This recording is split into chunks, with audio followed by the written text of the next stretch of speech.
ତ ନିଶ୍ଚିନ୍ତ ରୂପେ ଏହା ଯୋଉ ଗୋଟେ ଭିନ୍ନ ଧରଣ ଫିଲ୍ମ ବହୁତ ଦିନ ପରେ ଗୋଟେ ଆସିଛି ଆଉ ଏବେ ଏଇ ଟାଇପ ର ଚଳଚ୍ଚିତ୍ର ସମସ୍ତ ଓଡିଆ ଦର୍ଶକ ଭଲ ପାଉଛନ୍ତି କିଛି ଭିନ୍ନ କାହାଣୀ ଆଉ ସବୁଠାରୁ ଭଲ ଜିନିଷ ଲାଗିଲା ବହୁତ ଦିନ ପରେ ଆମେ ପିଲାଦିନେ ଦେଖୁଥିଲୁ ଯୋଉ ଘଣ୍ଟ ପାଟ ଆସୁଥିଲେ ଗାଁକୁ ଆଉ ସେମାନେ ଆସି ଦେଖୁଥିଲେ ଏସବୁ ଯୋଉ ଗାଁ ଗହଳିର ଜିନିଷ ଗୋଟେ ଦର୍ଶା ଯାଇଛି ବହୁତ ଭଲ ଲାଗିଲା ନୂଆ ନୂଆ ଦେଖିବାକୁ ଲାଗିଲା ସବୁଠୁ ଭଲ ଜିନିଷ ଥିଲା ନୋ ଡାଉଟ ସସ୍ପେନ୍ସ ମୁଭି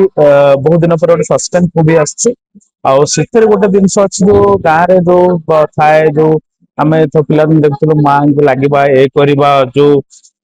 କିଛି ଲୋକ ଭାବନ୍ତି ଏଇଟା ଅନ୍ଧବିଶ୍ୱାସ ଏଇଟା ସତ୍ୟତା ନାହିଁ ଇଏ ନାହିଁ ଏ ଜିନିଷକୁ ନେଇକରି ଗୋଟେ ମୁଭି ଯୋଉଟା କି ଆମ ଓଡିଶା ସହିତ ଆର ବହୁତ ସମ୍ପର୍କ ରହିଛି ଗୁଣଗୁଣ ର କ୍ୟାରେକ୍ଟରଟି ବହୁତ ଭଲ ଲାଗିଲା ନୋ ଡାଉଟ ବହୁତ ବର୍ଷ ହେଲେ ସେ ଓଡିଆ ଚଳଚ୍ଚିତ୍ର ସହିତ ସମ୍ପୃକ୍ତ ଅଛନ୍ତି ମାନେ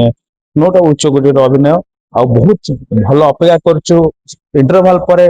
ନିଶ୍ଚିନ୍ତ ଭାବେ ଯୋଉ ସସ୍ପେନ୍ସ ରହିଛି ସସ୍ପେନ୍ସ ର ପଦାର୍ଥ ଇଣ୍ଟରଭାଲ ପରେ ହବ କିନ୍ତୁ ଆଜି କିନ୍ତୁ ଅନ୍ୟ ମୁଭି ଗୁଡିକ ଯେମିତି ଗୋଟେ ଆର୍ଟିଫିସିଆଲ କମିକ ହଉ ବା ଫ୍ୟାମିଲି ଡ୍ରାମା ହଉ ବଟ ଏଇଟା ଗୋଟେ ଭିନ୍ନ ଧରଣ ଫିଲ୍ମ ଯୋଉଟା ମୁଁ କହିଛି ନା ମାନେ ଯୋଉ ପୂର୍ବ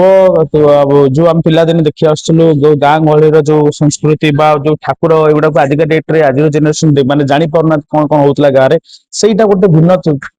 ଭାବରେ ଦର୍ଶାଇ ଯାଇଛି ନିଶ୍ଚିନ୍ତ ରୂପରେ ଓଡିଶାରେ ଯେତେ ବି ଦର୍ଶକ ଅଛନ୍ତି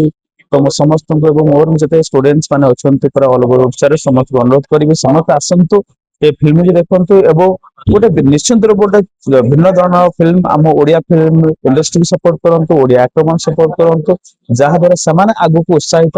ଆଉ ଭଲ ଭଲ ଫିଲ୍ମ ବନେଇବେ